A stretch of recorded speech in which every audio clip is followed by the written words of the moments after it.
ভোলায় অভিযান চালিয়ে প্রায় কোটি টাকার বেশি মূল্যের সামুদ্রিক ইলিশ জব্দ করেছে কোস্টগার্ড ও মৎস্য বিভাগ।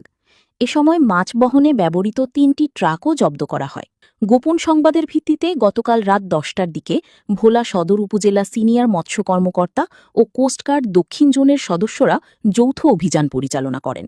অভিযানে ৩ ট্রাক ভর্তি সামুদ্রিক ইলিশ জব্দ করা হয়। পরে রাতেই জব্দকৃত ট্রাক ও মাছ কোস্টগার্ডের হেফাজতে রাখা হয়।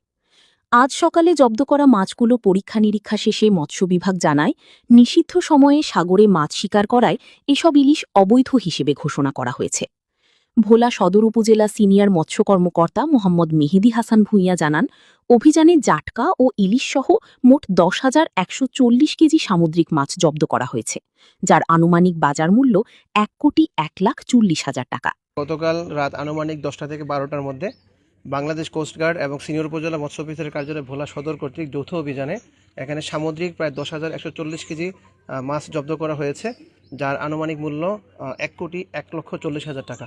এবং এই মাছগুলো আমরা কিছুক্ষণের মধ্যেই ভেদুরিয়া ঘাট সংলগ্ন স্থানে গিয়ে এই এলাকার দরিদ্র, অসহায় এবং এতিমখানার মধ্যে বিতরণ করা হবে। এবং দেশের প্রাকৃতিক মৎস্য সম্পদ, বিশেষ করে সামুদ্রিক মৎস্য সম্পদ রক্ষার্থে বাংলাদেশ কোস্টগার্ডের সহযোগিতায় আমাদের অভিযান অব্যাহত থাকবে। পরবর্তীতে কোস্টগার্ড ও মৎস্য কর্মকর্তাদের উপস্থিতিতে জব্দ করা মাছগুলো বিভিন্ন মাদ্রাসা, এতিমখানা এবং এলাকার অসহায় ও দরিদ্র মানুষের মাঝে বিতরণ করা হয়।